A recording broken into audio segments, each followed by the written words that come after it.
He tried to stop it. He tried to warn us that this was coming. He said, "I think we have another SARS outbreak." Silence for trying. To save lives, and ultimately he gave his life to save millions. I don't need to say his name. By the end of this, we'll all know what it is. I know these times are very tough. In fact, through the whole course of my life, I have never seen events like the coronavirus take place. I don't think any of us have. I'm truly sorry if you have been affected personally, as I'm sure most every one of us has. I'm headed to Sam's Club. I hate to do this because of everything going on. I certainly can't even empathize as to what you or so many others are going through. However, I want to say things will get better. Of course, only after we conquer this viral matter. We must remain strong and resist the temptations that could lead to a prolonged recovery.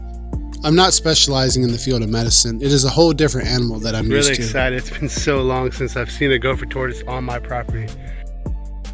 So excited. This whole thing is something that I'm not familiarized with. However, we are all in this together. And we are all stronger when we all stick together. But not literally. Social distancing is what is needed. You can always find me here. I check all my comments daily and respond when questions are asked. Maybe this video can help ease the tension. There is some upsides to this epidemic. News agencies as well as many people have been releasing information on the damaging effects of climate change for years. Mostly caused by greenhouse gases, but to no avail, carbon emissions have continued to increase year after year, steadily. For the first time in recent history, the amount of CO2 emitted into the atmosphere in areas that are considered to be hotspots has reduced noticeably. This is a map of China. Meanwhile, researchers in New York said early results show carbon monoxide, mainly from cars, have been reduced by nearly 50% compared with last year. Many people have been told to stay home from work and school and social gatherings of more than 50 people, having a positive impact on our carbon emissions. Then I get this email. Alachua County issues stay-at-home order. It changes shit when it hits you right at home. This is 5 o'clock rush hour. As you can see, only essential services are being used. You see the garbage people over here. We're not exactly certain the severity of the situation. Millions of people can be affected. I hope they're all treated well and not left sick all alone. However, this has been an excellent opportunity to work around my home. I know this year already I have planted as many trees and plants as any year in recent past, and it's only March. Catastrophic, but it's given me the opportunity to get my pond right and finally put this baby turtle, this little mud turtle. I think this is a loggerhead mud turtle. My whole life I've been mistaking it for a three-striped mud turtle, eastern mud turtle. The most trafficked mammal in the world, the pangolin, a delicacy in Chinese cuisine, has been linked to the spread of coronavirus from its original host in bats. You see, when you take animals from different sides of the world and different environments and situations where they wouldn't normally meet up, different viruses that each of those carry has the potential to affect the other host. With the viruses jumping from one host to another, the new host has no antibodies to resist the spread of this virus. This mutates the virus in what is known as a zoonotical jump.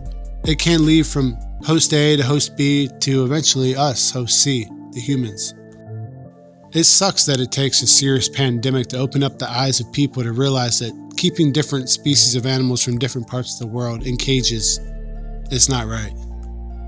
As a result, I think very rare species like the pangolin are less likely to be trapped and sold in China's wet markets. Perhaps some of the crazy Chinese cuisine may become a little less crazy and mainstream. I have never seen my home city this desolate or abandoned. Like, I don't see hardly any cars on the road at all. You can see this is normally packed. There's usually cars on all sides. I mean, who wants to risk contracting the coronavirus or the next phase of coronavirus from a wet market when there's plenty of abundance of food throughout the world? For the first time in recent memory, humans' whole world has been put to a standstill. People understand now that the virus is real. This isn't a drill, that it's something that kills. It shut down Wuhan, a population of 14 million. Toilet paper flying off the shelf and nobody knows why. Old people can't even find a roll to buy. My family laid off from their jobs they've done most of their working life. But for the first time, we realized that buying most of our medical supplies from the other side of the world might have some downsides. Food is flying off the shelf. I mean, if you can't rely on the stores, we better figure out how to grow ours. Couldn't resist buying the strawberry, pineapple, guava. What? That's right. Big agriculture may realize that humans still have the potential to create an abundance. The cost of food year after year has risen because the prices of the system is based on the cost to fuel it. The 5 seeds that I got from Silver Springs when I was real hungry and in need of food. There's a real thing called food miles, and most of our food is outsourced. More miles means more dollars means more inflation, equals more problems for the 80% that live paycheck to paycheck. This is normally packed full of people. This is my cousin Billy right here, by the way.